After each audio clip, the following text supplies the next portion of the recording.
안녕하세요 여러분, 동훈쌤입니다. 오늘은 동아시아사 총정리 9단원 동아시아사 현대사에 대해서 같이 한번 보겠습니다. 먼저 오늘 공부할 주요 포인트를 보겠습니다. 첫 번째로 일본의 평화헌법, 신헌법이라고 부르는데요. 이 평화헌법의 내용이 무엇인지 살펴보고, 이 평화헌법 이후로 일본이 독립하게 되었던 것이 샌프란시스코 강화조약인데, 왜 일본이 샌프란시스코 강화조약을 통해서 빨리 독립이 되었는지도 같이 공부해 보도록 하겠습니다. 그 다음 중요한 파트로 베트남 독립전쟁이 있는데요. 이 베트남 독립전쟁에 대해서도 우리 같이 한번 볼 것이고요. 또 한편으로는 중국의 경제 정책 변화와 마오쩌둥이 중심이 되어서 일으켰던 문화 대혁명에 대해서도 놓치지 않고 같이 보도록 하겠습니다. 뿐만 아니라 현대사에서는 이 동아시아 국가들끼리 외교를 수립하기도 했었는데요. 한국, 일본, 중국이 서로 간에 외교 관계를 맺게 되는 과정도 빠뜨리지 않고 같이 보도록 하겠습니다. 자, 그러면 시작하겠습니다. 저는 일본의 신헌법에 대해서부터 살펴보도록 하겠습니다. 2차 세계대전 중에 연합국은 카이로 회담과 포츠담 선언 등을 통해서 일본의 무조건 항복을 요구하기로 결의하였습니다. 그리고 미국은 원자폭탄 2방을 투하했었고, 소련군이 일본에 대해서 대일전, 선전포고를 하게 됨에 따라서 일본은 더 이상 버티지 못하고 1945년 8월 15일 날 무조건 항복을 선언하게 되었습니다. 이렇게 항복하게 된 일본은 미국이 중심이 되어서 일본을 통치하게 되었었는데요. 당시 연합국은 도쿄에다가 연합국 최고 사령부였던 GHQ를 수립해서 일본을 통치하게 되었습니다. 이 GHQ에서는 대일본 제국 헌법부터 수정을 해가지고 1946년도에 신헌법이라는 것을 공포하게 되었습니다. 이전에 있었던 대일본 제국 헌법이 군국주의적이고 제국주의적인 성향이 있었다고 한다면, 이 신헌법은 일명 평화헌법이라 불릴 정도로 상당히 좀 평화로운 내용들이 들어가 있었습니다. 그 내용들을 보시면 일본의 군사력 보유를 금지하는 내용이 들어가 있었고요. 한편으로 일본 천황을 이제는 권력을 크게 약화시켜서 단순히 상징적 존재로 규정을 하게 되었습니다. 그동안은 일본의 군국주의자들이 일본 천황의 이름을 빌려서 다른 나라를 침략하고 괴롭히는 행위를 서슴지 않았었는데, 이제는 그렇게 하지 못하도록 천황을 단순히 상징적 존재로 규정하게 되었던 것입니다. 이때부터 일본 천황은 신의 존재에서 인간으로 그 위치가 격화되었습니다. 한편으로 같은 해였던 1946년도에는 극동 군사 재판도 있었는데요. 이것은 일본의 2차 세계대전 전범이었던 사람들을 처벌하는 그런 재판이었습니다. 하지만 실제로 재판을 통해서 처벌받았던 사람 숫자는 그렇게 많지 않았고, 실제 처벌의 범위는 미미했다는 점에서 그 한계점이 명백히 드러난다고 볼 수 있겠습니다. 46년도에 신헌법과 극동 군사재판이 같은 해 이루어졌는 거 특히 잘 기억해 두시기 바라겠습니다. 이번에는 미국의 일본에 대한 정책 변화에 대해서 살펴보겠습니다. 사실 미국은 당시 중국의 국민당을 중심으로 해서 이 동아시아를 운영하고자 하였습니다. 하지만 이 중국 국민당이 국공내전에서 결국 공산당에게 패전하게 되면서 중국은 공산이 되었고, 이에 미국의 동아시아 외교 정책에도 변화가 생길 수밖에 없었습니다. 엎친 데 덮친 격으로 한국전쟁이 발생하고 한반도마저 완전히 공산화 위협에 이렇게 시달리게 되니까 이제 미국은 일본을 중심으로 공산 세력에 대항한 동아시아의 전략 거점으로 삼고자 하였습니다. 이에 미국은 일본을 하루빨리 독립시켜야겠다고 생각을 하게 되었고, 우선 1950년에 경찰 예비대라는 것을 창설하게 되는데요. 이 경찰 예비대는 일본을 최소한으로 보호할 수 있는 군사 시스템으로 볼 수가 있겠습니다. 그 다음에 1951년도가 되면 마침내 샌프란시스코 강화 조약을 통해서 마침내 일본을 독립시키게 되었습니다. 이 샌프란시스코 강화 조약의 구체적인 내용을 보면은 일본은 이 조약을 계기로 해서 주권을 회복했을 뿐만 아니고, 연합국들은 일본에 대한 청구권 내지 배상권은 포기하게 되었습니다. 일반적으로 전쟁에서 패한 국가는 반드시 배상금을 내야만 했는데, 그렇게 할 경우 이 패전국에서는 상당히 많은 빚과 부담이 생겨가지고 결국 승전국들한테 불만이 생기고, 이는 또 다른 전쟁을 야기하는 경우가 상당히 많았습니다. 이에 연합국들은 과감하게 일본에 대해서 더 이상 배상권을 청구하지 않았던 것입니다. 하지만 이 조약의 경우에는 한계점이 분명했는데 2차 세계대전의 피해 국가였던 중국, 그리고 일본의 식민이었던 한국 등의 그런 국가들이 이 조약에서는 모두 빠져 있었습니다. 실제로 일본은 중국이나 한국과는 이후로 개별적으로 조약을 맺게 됩니다. 샌프란시스코 강화조약 이후로 바로 미국은 일본과 안보 조약을 체결하게 됩니다. 그래서 이것을 통해서 일본에 대해서 미국이 방어해주는 그런 조약 체제를 형성하게 되었고, 이를 통해서 일본은 미국의 핵 우산 속으로 들어가서 안전하게 국가를 운영할 수 있게 되었습니다. 이어서 중국의 상황과 한국의 상황에 대해서 살펴보겠습니다. 우선 중국입니다. 중국은 2차 세계대전에서 일본이 항복하고 난 이후로 국민당과 공산당 간의 내전이 다시 한번 시작이 되었습니다. 초반에는 국민당이 압도적으로 우세한 상황이었습니다. 하지만 열세이던 공산당은 적극적인 토지 개혁을 통해서 당시 중국 농민들의 마음을 잡게 되었고, 한편으로 소련의 지원과 국민당이 또 계속해서 부패하는 모습을 보이게 되자 이런 것들을 힘입어서 마침내 국민당을 몰아내고 대륙을 통일하게 되었습니다.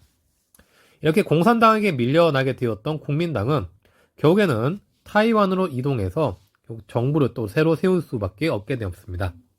그래서 중국은 공산당이 통일하게 되었고 1949년도에 중화인민공화국이 수립되어서 현재까지 이르고 있습니다. 한국의 상황에서는 한국 전쟁이 상당히 유명했던 사건입니다.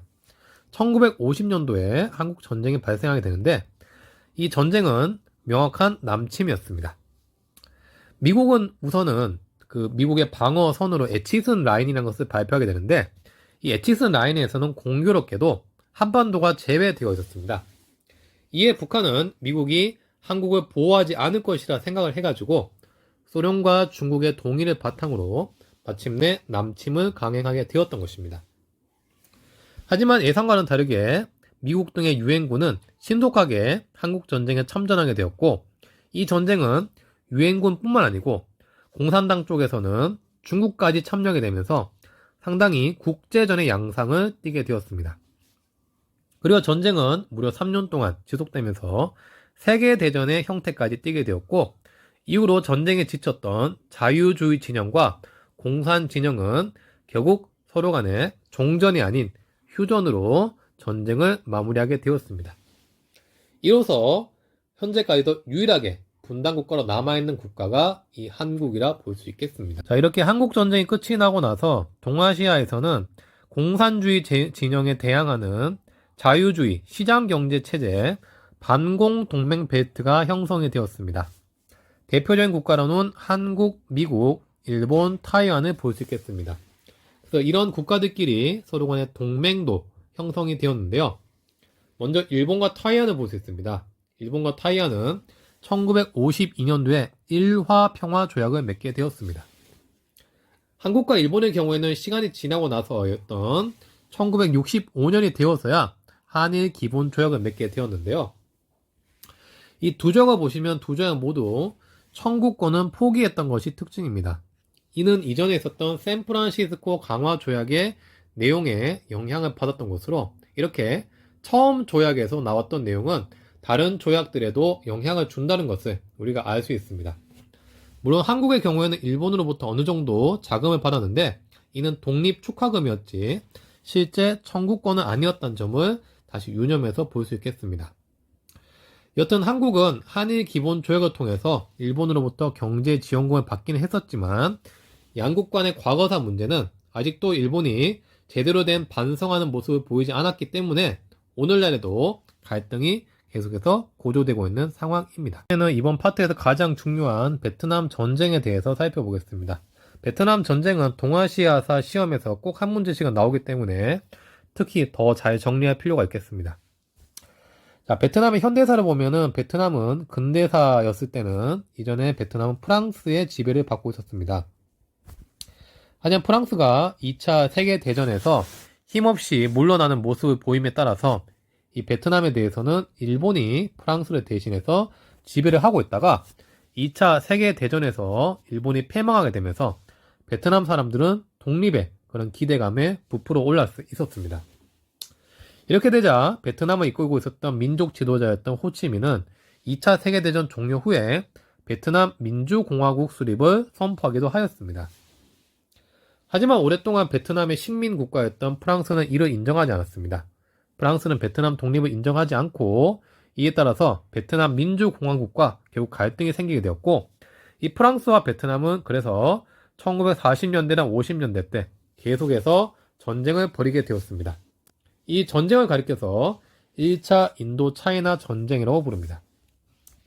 이 전쟁에서 오랜 항전 끝에 베트남은 마침내 프랑스의 승리를 하게 되었습니다. 이후로 마침내 베트남은 당시 제네바 회담이라는 것을 체결하게 되었는데요. 이 제네바 회담의 내용은 다음과 같습니다. 자, 이 내용을 보시면은 북이 17도선을 경계해서 우선은 베트남을 북베트남과 남베트남으로 나누고 난 다음에 이후로 남북 베트남 총선거를 통해서 통일정부를 수립하기로 결의하였습니다. 하지만 당시에 미국의 지원을 받고 있었던 남베트남은 이런 제네바 합의 내용을 무시하고 남베트남만의 단독 선거를 통해서 1960년에 베트남 공화국을 수립하게 되었습니다. 자, 이렇게 되자 사회주의 세력들은 여기에 대해서 반발해가지고 남베트남에서 남베트남 민족 해방 전선을 결성해서 이 베트남 공화국에 대해서 항전하게 되었습니다. 이들 남베트남 민족 해방 전선을 가리켜서 줄여서는 베트콩이라고 부릅니다. 자, 이렇게 베트콩이 남베트남에서 계속해서 항전하는 모습을 보이고 베트남 사회가 점차 어지럽게 되자 미국은 더 이상 참지 못하고 결국 1964년도에 통킹만 사건을 일으켜서 베트남 전쟁에 본격적으로 개입하게 되었습니다. 이 통킹만 사건은 나중에 알려진 바로는 미국의 의도적인 조작 사건이었다고 알려졌습니다. 여튼 미국은 통킹만 사건을 통해서 베트남 전쟁에 참전하였고 한국군에도 지원을 요청해서 마침내 1965년도에는 한국군도 베트남에 파병되기도 하였습니다. 하지만 베트남의 항전은 계속해서 강했고 이 전쟁은 점차 장기화되고 있었습니다. 한편으로 미국 내에서도 이런 명분 없는 전쟁에 계속 참여한다는 것은 미국의 수치라는 전쟁에 대한 비판 목소리가 점점 높아지게 되었고 이에 따라서 미국의 어려움도 계속해서 가중되었습니다. 결국 새롭게 대통령이 되었던 닉슨은 닉슨 독트린이라는 것을 발표하는데요. 이것은 동아시아 국가들의 문제는 동아시아 국가들끼리 알아서 해결한다는 내용이었습니다. 즉 쉽게 말하자면 미국은 더 이상 베트남 문제에 개입하지 않겠다는 뜻이었습니다. 결국 미국은 1973년도에 파리 평화협정을 체결해서 마침내 베트남에서 철수하게 되었습니다. 그리고 미군이 철수하게 되자 힘이 얻게 된 남베트남은 북베트남은 1975년도에 총공격했고 마침내 1976년도에 베트남 사회주의 공화국을 수립하면서 베트남은 마침내 사회주의 국가로 통합이 되었습니다. 이것이 30년간에 걸쳤던 베트남 전쟁의 결과였다고 볼 수 있겠습니다. 이번에는 중국의 외교 진출에 대해서 보겠습니다. 오랫동안 공산주의 진영과 자본주의 진영은 계속해서 대립하고 있었습니다. 하지만 이런 대립 체제도 닉슨 독트린 이후로 데탕트 분위기 속에서 마침내 냉전 체제가 점차 약화되어 가고 있었습니다. 이런 분위기 속에서 중국이 세계 무대에 진출했습니다. 당시 중화인민공화국은 1971년도에 유엔에 가입하게 되었는데 이 중화인민공화국은 중국을 하나의 중국으로 표방하였기 때문에 이 중국의 대표하는 정식 정부로 인정받아서 유엔에 가입하게 되었던 것입니다. 이에 따라서 기존에 유엔에 가입되었던 타이완은 중국 정부로부터 인정을 받지 못해서 결국 유엔에서 퇴출되는 그런 운명을 맞게 되었습니다. 1972년도에는 중국의 여러 가지 외교적인 사건들이 있었는데요. 우선은 미국 대통령이었던 닉슨이 중국을 방문하게 됩니다. 그리고 이후로 미국과 중국은 공동성명을 발표하기도 하였습니다. 같은 해에는 중일 공동성명이 있었는데요. 이 중일 공동성명을 통해서 일본과 중국은 서로 간의 외교관계를 맺게 되었습니다. 여기 내용을 보시면 일본은 중국을 유일한 중국 대륙을 대표하는 합법 정부로 인정하게 되었습니다. 중국을 유일한 합법 정부로 인정했다는 뜻은 타이완과의 외교 관계는 일본이 끊게 되었다는 뜻입니다. 한편으로 그 대가로 중국은 일본에 대한 전쟁 배상권은 포기하게 되었던 점도 특징으로 볼 수 있겠습니다. 이어서 1979년도가 되면은 미국과 중국이 정식으로 국교를 수립하기도 하였습니다. 한국과 중국의 국교 수립은 좀 늦었는데요. 1992년도가 되었을 때 한중 국교 수립이 이루어지게 되었습니다.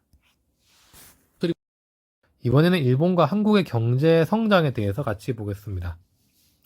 일본은 그동안 미국의 지원과 한국전쟁, 베트남 전쟁 등의 전쟁 특수를 거치면서 계속해서 경제가 성장하는 그런 체제를 형성하고 있었습니다. 하지만 이런 일본에도 변화가 나타났던 것은 1985년도 플라자 합의였습니다. 그동안은 일본이 엔화 약세를 통해서 미국에 싼 가격에 물건을 많이 수출하면서 계속해서 이익을 보고 있었는데, 이에 견디지 못했던 미국이 이 엔화 가격을 절상을 하게 되었던 것입니다. 이에 따라서 일본의 수출품 가격이 비싸져서 일본의 기업들이 수출하는 것이 그만큼 어려움을 겪게 되었습니다. 이에 일본 정부에서는 금리 인하를 통해서 일본 기업들에게 보다 많은 돈을 빌려주게 되었는데, 문제는 이렇게 금리 인하를 하게 되니까 일본의 투자자들은 이런 돈을 가지고 단순히 수출에다가 쓰는 것이 아니고 이를 일본의 주식과 부동산을 사들이는 데만 혈안이 되었던 것입니다. 이에 따라서 주식과 부동산의 가격은 계속해서 올라가서 마침내 거품 경제가 형성이 되었고, 이후로 일본에서 주식과 부동산 가격이 폭락하고 난 다음부터는 계속해서 일본은 이후로 장기 불황의 늪에 빠져서 오늘날에 이르고 있습니다. 한국의 경우에는 한국 전쟁 이후로 경제가 어려움을 겪고 있었습니다. 하지만 1960년대부터 1차 경제개발 5개년 계획을 수립하면서 이후로 경제가 비약적인 발전과 성장을 이룩해 나갔습니다. 1980년대에는 3조 호황이라 해서 저유가, 저금리, 저달러 등의 호재를 통해서 경제가 더욱 성장하게 되었습니다. 하지만 이후로 기업들이 지나치게 무리한 투자를 하게 되다 보니까 부실 기업들이 많이 발생해서 1997년도에는 IMF라는 외환위기 시대를 맞이하기도 하였습니다. 이번에는 중국의 정치, 경제적 변화에 대해서 살펴보겠습니다.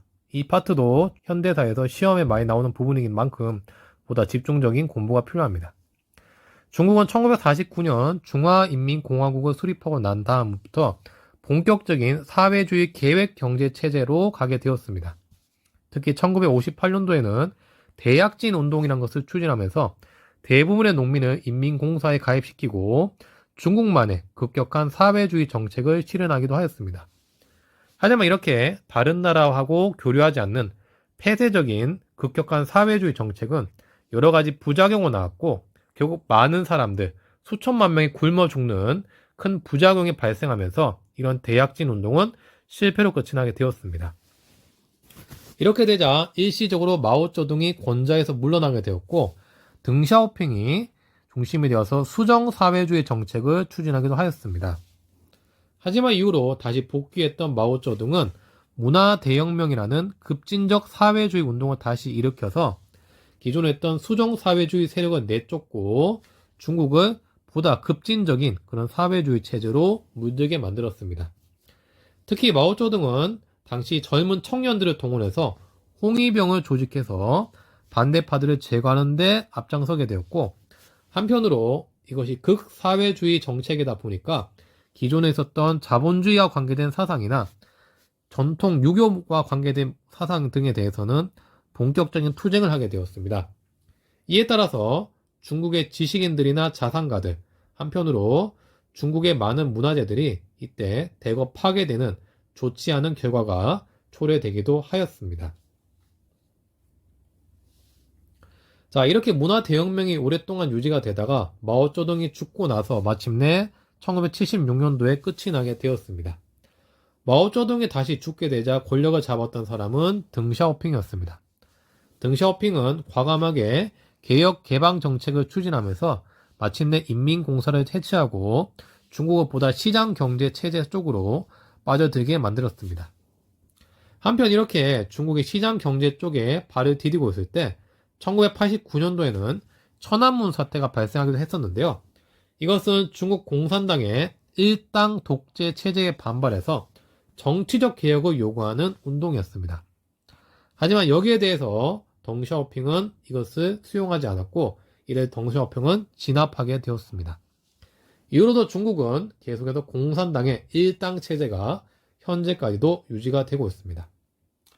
덩샤오핑은 천안문 사태를 진압하고 난 이후로도 계속해서 경제적으로 개방 정책을 이어갔습니다.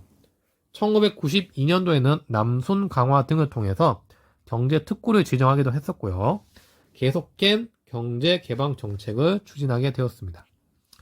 이후로 중국은 2001년도가 되었을 땐 세계 무역기구였던 WTO에 가입하기도 하였고요. 현재는 미국을 잇는 세계 제2위의 경제 대국으로 성장하게 되었습니다. 이번에는 북한과 베트남의 경제 정책 변화에 대해서 간단히 살펴보겠습니다. 북한은 1970년대부터 경제가 어려워지게 되었습니다. 그랬던 이유 중에 하나는 소련의 원조 중단과 한편으로 미국에 맞서기 위한 과도한 군사비 지출로 인해서 경제가 어려움에 빠지게 되었던 것입니다. 이에 북한에서는 이것을 타개하기 위해서 1984년도에는 하병법이란 것을 제정해서 외국 자본을 유치하고자 노력을 기울이기도 하였습니다. 베트남 역시 사회주의 정책 실패로 인해서 경제적 어려움을 겪고 있었습니다. 이에 베트남은 1986년도부터는 시장 경제 체제를 일부 도입하는 도이머이 정책을 통해서 보다 시장 경제 체제를 통해서 베트남의 경제를 되살리고자 현재 노력하고 있습니다. 자, 이번에는 이어서 일본과 타이완의 정치 변화에 대해서 같이 보겠습니다. 일본에서는 우선 55년 체제란 것이 있었는데요. 이 1955년도에 일본에서는 사회당의 좌파와 우파가 통합이 되어서 사회당이 하나로 형성이 되었고, 일본의 보수 정당이었던 자유당과 민주당도 통합이 되어서 자민당이 되었던 것입니다. 이에 따라서 일본은 사회당과 자민당의 양당 체제가 형성이 되었는데, 이것을 가리켜서 55년 체제라고 이야기합니다. 이후로 일본에서는 자민당이 계속해서 여당으로 군림하였습니다. 이들 자민당은 1960년에는 미일 안보조약 개정을 통해서 보다 조금이라도 군비를 확장하고자 추진을 하였습니다. 이는 기존에 있었던 일본 신헌법 내용을 위반하는 것으로 평화헌법 수호자들의 많은 반대를 사기도 하였습니다. 이런 자민당의 장기 집권 체제는 점차 흔들리게 되었는데요. 1976년도에는 록히드 사건이라는 것이 터져서 일본 자민당 의원들의 뇌물수수, 부정부패가 드러나게 되었고, 계속적인 경제 불황 속에서 마침내 자민당의 장기 집권 체제가 무너지게 되었습니다. 이를 55년 체제가 붕괴되었다고 이야기하는데요. 이것은 1993년도에 있었던 일입니다. 이번엔 타이완을 보겠습니다. 타이완은 오랫동안 중국 대륙과 대치 상황을 이용해서 중국 국민당의 일당 독재 체제가 계속해서 유지되고 있었습니다. 하지만 지속적인 국민들의 민주화 요구 속에서 마침내 1987년도가 되면은 계엄령이 해제가 되었었죠. 참고로 한국에서도 1987년도에 대통령 직선제 개헌 등의 민주화 운동이 성공을 거두었던 시절이었습니다.